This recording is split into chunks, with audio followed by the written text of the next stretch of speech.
Hello and welcome to October's monthly Investing Better Look Back CD-ROM. Now, as you know, with these monthly CD-ROMs, what I do is go through some key trades of the past month in order to better educate and follow through with what the full CD-ROM sets already teach us. Because, of course, education is not only an ongoing process, so think of this as continuing education, as it were, but also because when you can actually see trades that have just happened, it tends to improve retention if it's something which is very much bang up to date. And that's something you can't get when you go on a course. You don't get the tutor calling you up every month and saying, hey, by the way, did you know that we can do this, this and this, or did you see this trade? And that's what I do with these monthly CDs. So let's kick off with the FTSE 100. Now, the reason I want to kick off with the FTSE is that it taught us a very important lesson this past month. And you might not have realised the full implications of the lesson. And this is the FTSE 100 chart. Now, I've drawn it for the moment just from the third week of June, going into July, August, September, right up to October. I want you to focus on where this down arrow is for now, and pretend that this is today. So imagine we don't see what happens here.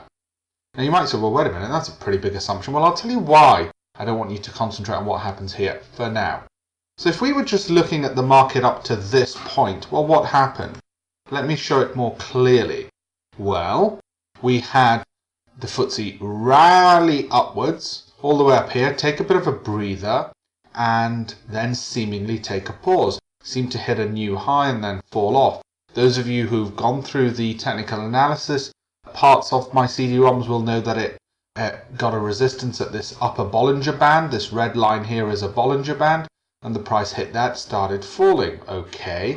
You'll also know, if you followed my instructions on the MACD, the MACD, which is depicted here, that what we had here was not only an oversold condition, and the MACD moving lower, and the MACD breaking beneath its signal line, its red signal line, all three bearish conditions, but also what we had on top of that was a bearish divergence as well. In other words, we see the MACD making a lower low, whilst the FTSE price made a higher high.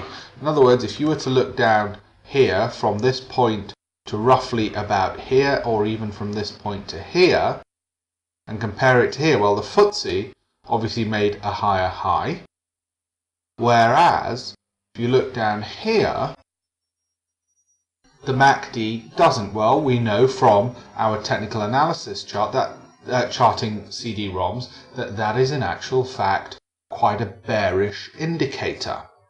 So I was bearish for that reason, not just the Bollinger Bands. Not just because we'd had quite a rally. Not just because, if I look back, historically, we've had the FTSE going up to about these kinds of levels and hitting resistance, as it did here. And yes, a little bit around here, but principally as it did here, and then being unable to break through. Why else might I have been bearish at this down arrow point here? Well, if I was looking at the stochastic, it was also moving lower, confirming the signal on the MACD. Why else might I have been bearish? Well, oil at $50. Earnings not particularly exciting. We've had this big rally. Surely we're going to get a sell-off. Why else might I have been bearish? Well, because the FTSE failed to make a new high. After this little rally, it fell back and it made a new 2 or 3 day low. If you look at this, it made a 3-day low. So I might have thought to myself, next morning, the price falls below this day's low, which was 45.60. So on this day, if it goes below 45.60, which it did, it went to 45.57.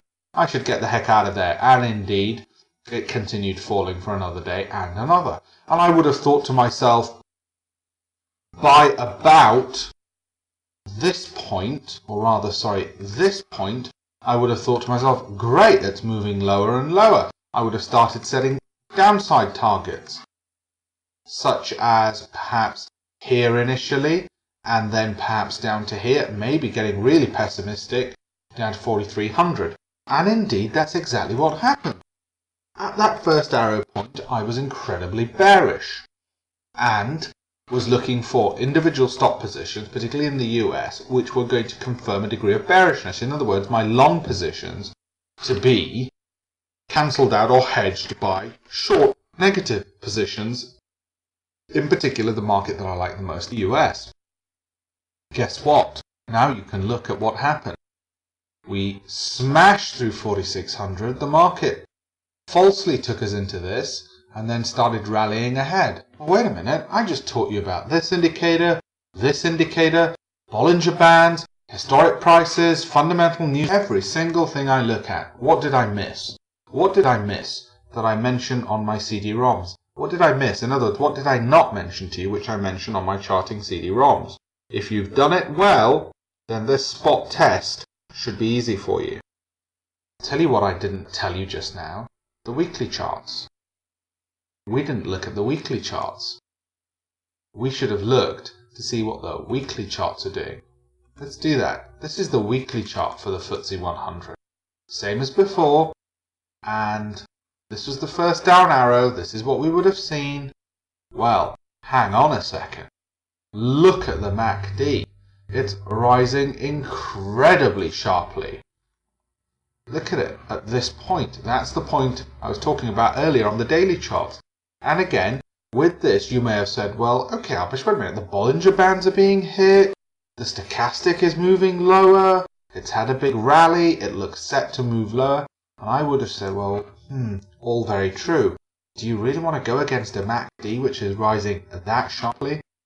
And that has to be a clincher. To be honest, what you would have done is, you may have thought, let's override that MACD signal on the weekly chart and just take our risks on the basis that of all the negative signals we've got on the dailies, hey, you know what?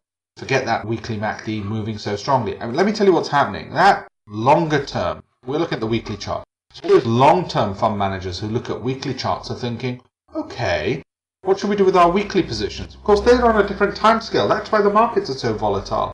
The long term is splashing against the medium term, is splashing against the short-term dailies. So what's happening is the longer term are still looking to buy, as shown by the momentum from the MACD, moving average convergence divergence. What happens? It overrides this short-term bearishness after a couple of days because the long-term money comes in and just pushes things higher, forces it higher. Okay, now let's say you wanted to ignore that short-term chart and you thought, no way, I'm going to get in on the short-term, on the daily chart because, look, it's weakness after weakness after weakness. I'm going to get in. So what should you have done? And that's fine. There's nothing wrong with that because sometimes the weekly MACD doesn't work. I'll tell you what you would have done. Fine, let's get in there. Let's say we got in at this point here. Let me mark it for you again. Let's say we got in at that point there. And for a couple of days we're sitting pretty, at least until then. Do you know what we would have done, should have done, must have done from everything we've learned? From the money management CD-ROMs, should tell you, we would have placed where our stop loss exits would be.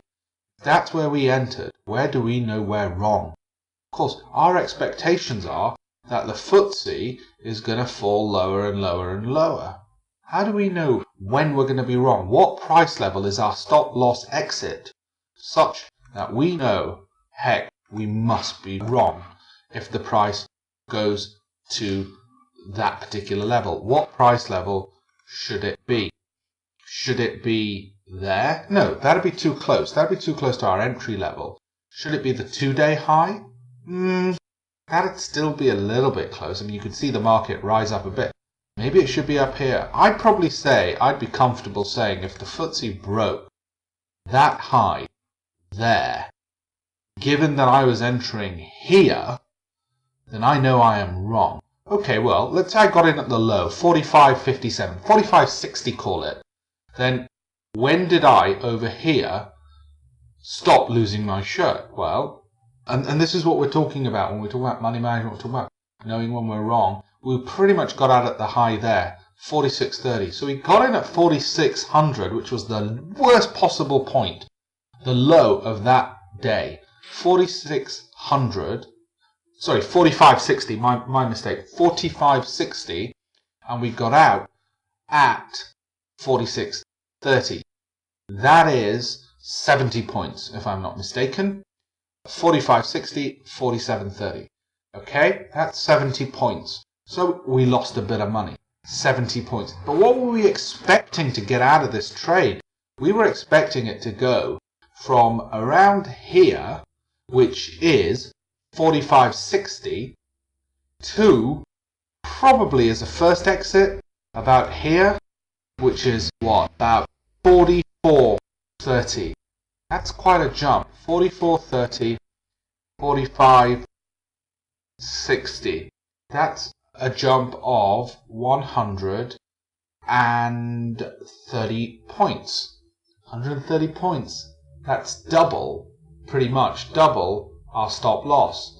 That's why we would have entered that trade. Yes, we lost money because we got stopped out there. But we entered it with our eyes open and a good money management plan. That's why we don't mind it. That's why we don't mind losing the money on the trade. You get some losing trades. Doesn't matter. We had a tight discipline. That's how the trade is structured. I've taken you through that one, a losing trade. You know, people say, oh, well, it's all very well looking ex post facto. Of course you're right. No, I'm looking ex post facto and pointing you to something where we're wrong. That's the point of this lesson. And next we're going to look at another trade.